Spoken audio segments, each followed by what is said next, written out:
So we finished there, headed to the trolleys, headed to the bus, had some lunch, and then we drove into Luxor. We just passed by the Luxor temple, and then we got to Karnak. And there was a dust storm, so the pictures are slightly yellow, and it was most uncomfortable for us. I would have killed for eye drops and like some Halls lozenges and like one of those SARS masks or something. It was most uncomfortable, but it didn't matter because we were at Karnak.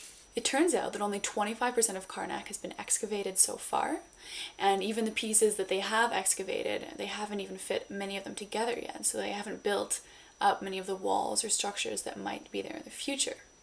So I'll be very interested to come back maybe in 20 years to see how much more they've gotten. This temple also has, I believe, 10 or 12 gates, which is huge. Most temples apparently only have 2, and this temple was to worship the god Ra. And he's represented by the ram statue as well as other forms as well, but there are whole rows of ram statues all at the front sort of guarding it or as a pathway. And also I found out that they discovered a road in between Luxor and Karnak connecting them that's all full of ram's heads, and they had like originally constructed, roads and whatnot over this, so now they have a bridge over it and they've been slowly excavating it more and more. Again, there's a visitor center that shows a model of what it would have looked like, or might have looked like, or will look like, of what they have uncovered so far anyways. So that was kind of neat to see it all polished and pristine. After you get past the row of rams, you see the big pylons, and apparently they were never finished. So you can tell that one of them is higher than the other, they weren't polished, and they don't have the hieroglyphics or didn't have any paint on them like you see in the second pylons, which show for a good example of what they should have looked like. Also, when you go through the pylons and you look to your right, you see that the mud brick ramps are still there. So we found out how they did it, how they got those blocks up there and painted and everything, and then they would have removed those to have the finished product. And then if you look to your left, you see these 3 big sort of cubby holes, which would have held the solar boats. So there would be the king, the wife, and the child's boat. Then you pass through more pylons and you get to the hypostyle hall, which I've always wanted to go to. It has these enormous pillars, and they're so wide and so tall, and they all are supposed to be like the papyrus flower. So they all sort of bloom at the top, and all the colors, or at least a lot of the colors near the tops, are quite well preserved. So anything that's on the underneath is sort of been sheltered from the elements. So there's these vivid yellows and blues and reds again, and the lower you get on the pillar, the more it is just sort of gray. But even then, there's still little flecks of paint left.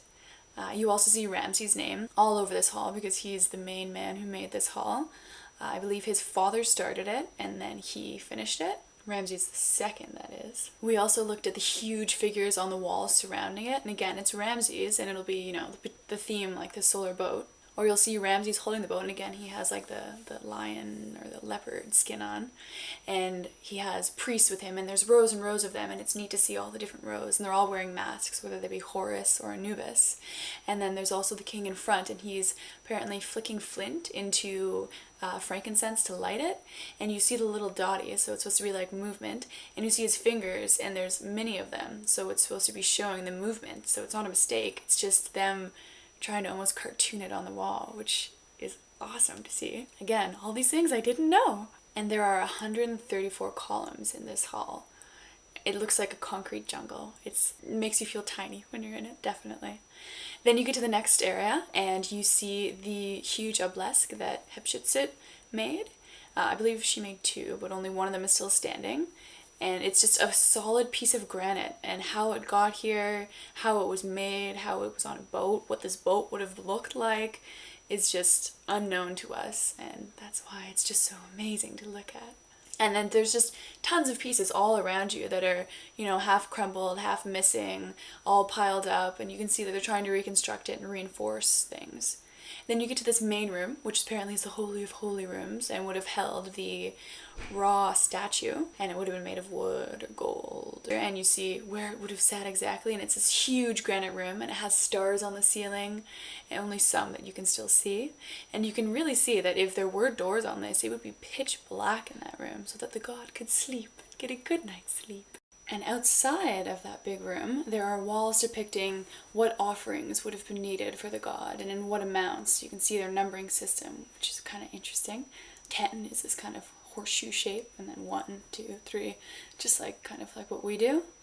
And also there are a couple surfaces that are very, very flat and polished, and you wonder, well, why isn't there anything on there? Apparently they were gold plated before, and the hieroglyphics were in the gold, but obviously the tomb robbers decided, oh, easy pickings, and would have just pulled them right off the walls. After that, we hit the festival hall. Apparently it's where the pharaoh would have watched the festivals. And there's tons of colors still left on the upper parts, lots of blues. And again, beautiful to see. Many, many pillars as well. We then exit there, and to the left there's a room, which they haven't found all the walls for, but they've started rebuilding.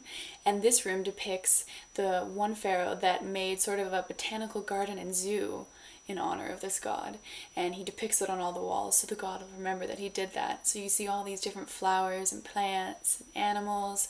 Most of the animals are birds, but there are other animals as well. So many of the hieroglyphics all over this entire temple are amazing. They're so deep into it. And then the detail, again with the feathers, the Egyptians had the feather down pat for putting it into art.